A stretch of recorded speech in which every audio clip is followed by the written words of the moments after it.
Senator Ramon Bong Revilla Jr. has expressed his dismay over the issues with radio frequency identification or RFID stickers being required by the government for its cashless payment policy on expressways. A release from Revilla's office said the senator was stuck for hours in the Manila-Cavite Coastal Road, now known as Cavite Expressway or Cavitex, on Wednesday due to a supposed glitch in the RFID system.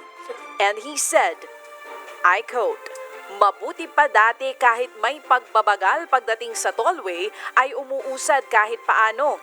Hindi tulad ngayon na talagang aabuting ka ng siyam-siyam bago ka makadaan sa tollway dahil sa hindi nga binabasa ang mga ikinabit nilang RFID sticker. Kaya ang resulta, iniisa-isa pa ng mga nagbabantay." Dali muna. Yan ba'y pelikula? Anong title? Hindi, totoong balita to, baby. Ano ka ba? Akala ko pelikula eh. Kasi parang may binabasa kang dialogue eh. Hinihintay ko ngang gamitin mo salitang agimat. Ngunit nung ginamit ko ang aking anting-anting, daran! Agad gumana ang RFID at agad kaming nakaraan. Ako po, si Bong Revilla Jr.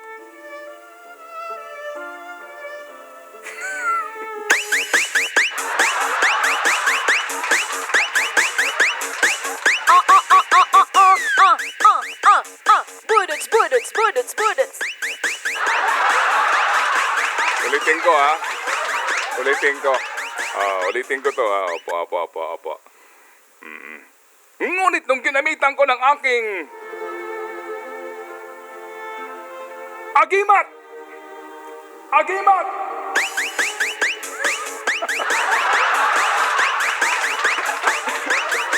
Yung pala ang agiman.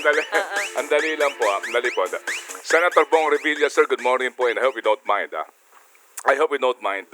Nasabihin po namin sa inyo na ang sabi po ng inyong mga kababayan sa Cavite, no? At maging ng mga dumadaan dyan sa Cavitex na yan, buti ho naman at naranasan ninyo. Ang kanila pong nararanasan, not once, but twice a day, every single day.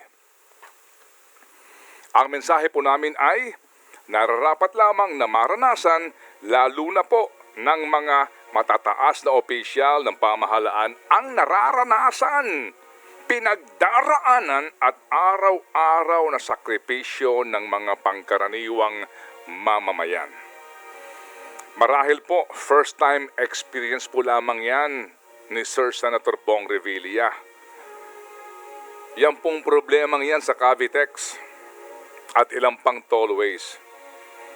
Good for you, sir, kung first time po ninyong experience yan.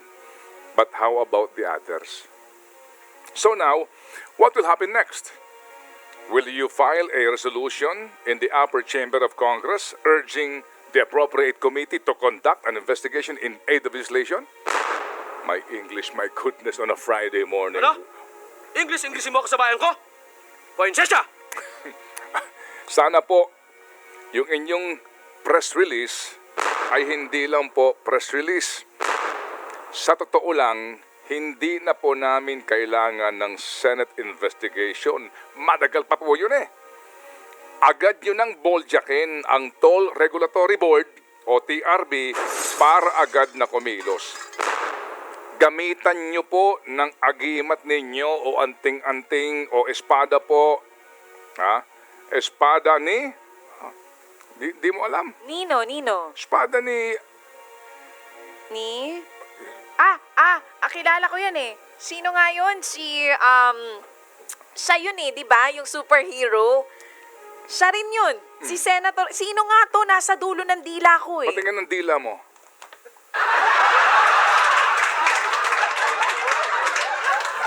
Ang Panday! Yun! Panday! Tama ka, ang galing mo. Napaka-slow naman nito. Tama si Panday.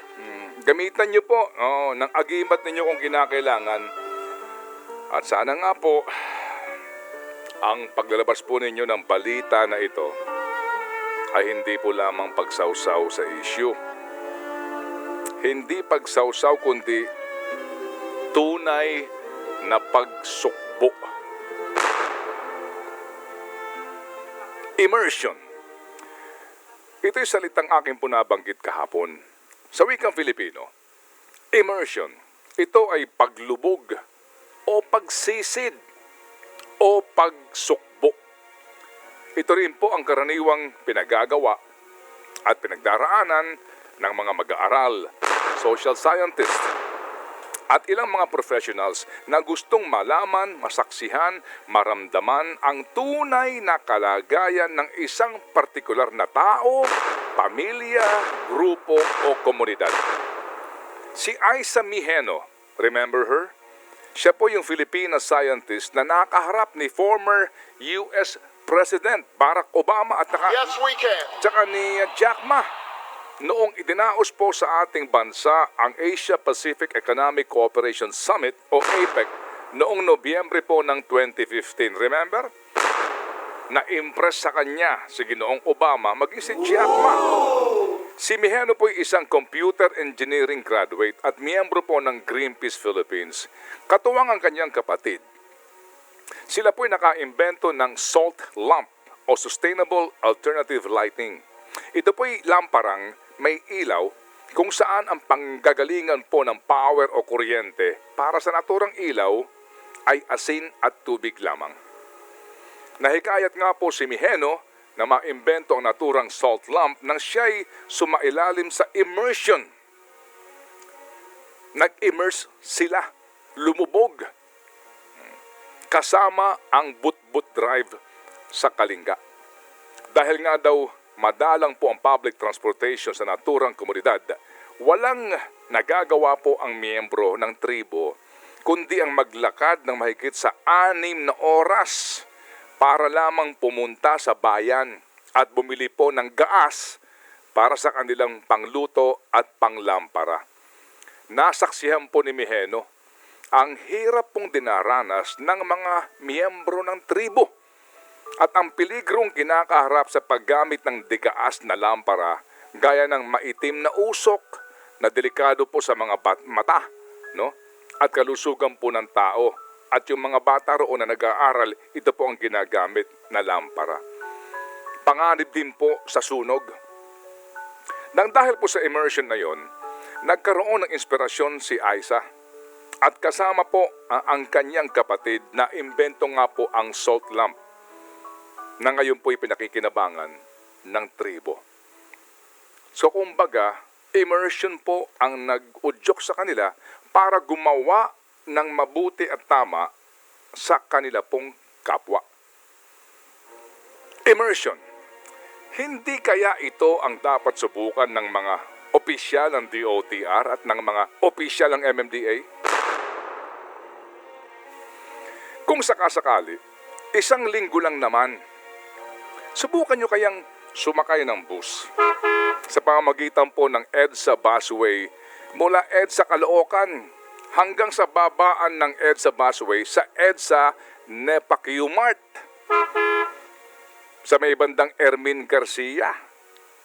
Pumanikpot bumaba sa pagkatarik-tarik na hagdan at lakarin ng 1 kilometrong distansya mula Nepaquiu Mart hanggang Aurora Boulevard para sumakay ng jeep. Gawin niyo po yan sa umaga at sa gabi na siyang uwian naman ng mga manggagawa. O kaya po naman, try niyo kaya. Bumaba po ng sakayan ng jeepney sa Guadalupe Nuevo sa Makati at maglakad rin ng halos 1 kilometro sa gitna ng matinding sikat ng araw o malakas na buhos ng ulan. Papunta po naman sa sakayan ng inyong EDSA busway sa ilalim ng MRT3 sa mismong tulay ng EDSA Guadalupe. Makikita niyo ba kung gaano kalayo yung nilalakad ng mga tao doon? At ganoon din po, tiisin niyo ang pagkatarik-tarik na hagdan, pababa at papanik. Back and forth, sir. Carry niyo. At pagkatapos ng 1 linggo, try niyo din kaya. Gumamit po, magmaneho ng inyong mga sasakyan nang walang anumang wangwang o escort. At baybayin niyong mag-isa ang kahabaan ng EDSA nang makita niyo ang nararamdaman. maramdaman nyo ang nararamdaman, makita nyo nakikita. At pagkaburyong na nararanasan ng mga motorista araw-araw. With all due respect. Immersion. Siguro po mainam din ng ating mga kongresista at mga senador na hindi po pinansin ang pangangailangan. Isama na ho natin dito mga opisyalis din po ng Finance Department. Yung po bang hindi ho pumansin sa pangangailangan ng kaukulang budget para sa National Broadband Program. Ano kaya't pagamitin po natin sila ng karaniwang ginagamit ng masang Pilipino na prepaid internet promo para sa 100 MB na data. Subukan kaya ninyo at ng inyong mga anak na nag-aaral sa mga exclusive schools ang pagkabagal-bagal at pagkatagal-tagal na internet speed ng inyong maranasan at ng inyong mga anak. Ang hirap po na nararamdaman ng masang Pilipino na pinagkakaitan ninyo ng 25 Mbps na Wi-Fi service speed nga sana na ibibigay po ng libre sa pamamagitan po ng National Broadband Project na ito ng DICT. Pwede po. Immersion. Bitbitin kaya natin sa kabukiran ang mga responsableng mambabatas na nagpasa ng rice tarification law nang makita po nila kung gaano po nila pinahihirapan ang naghihirap ng mga magsasaka ng palay. At mismong sila ang gumising ng pagkaaga-aga para ihanda ang lupang sakahan, mangutang ng binhi, mangutang ng pataba at pestisidyo at araw-araw na alagaan ang pananim at sa pag-ani nito ay bibilhin lamang ng 12 pesos per kilo. Try nyo kaya. Immersion. Patirahin kaya natin sa bahay na nasa paanan ng bundok kung saan ang minahan at quarrying ay nasa itaas ng bundok. Ating patirahin ang mga opisyal ng DENR, mga gobernador, mayor, maging ang congressman na sinasabing may-ari ng minahan at quarrying. At lalong-lalo na ang mambabatas na humaharang sa pagpasa ng National Land Use Act. At manirahan sila doon hanggang sa pagdating ng susunod na malakas na bagyo.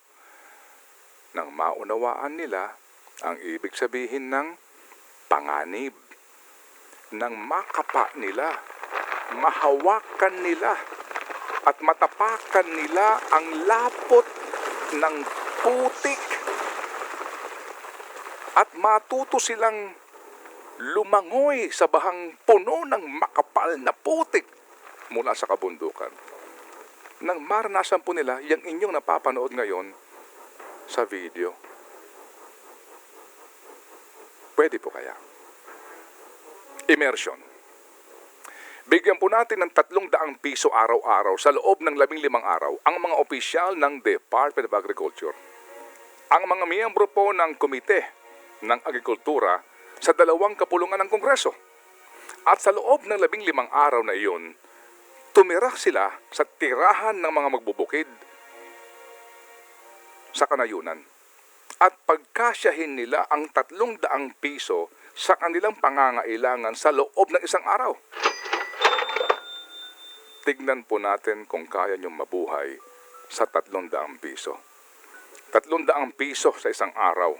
Yan ang arawang sweldo ng pangkaraniwang manggagawa sa bukid.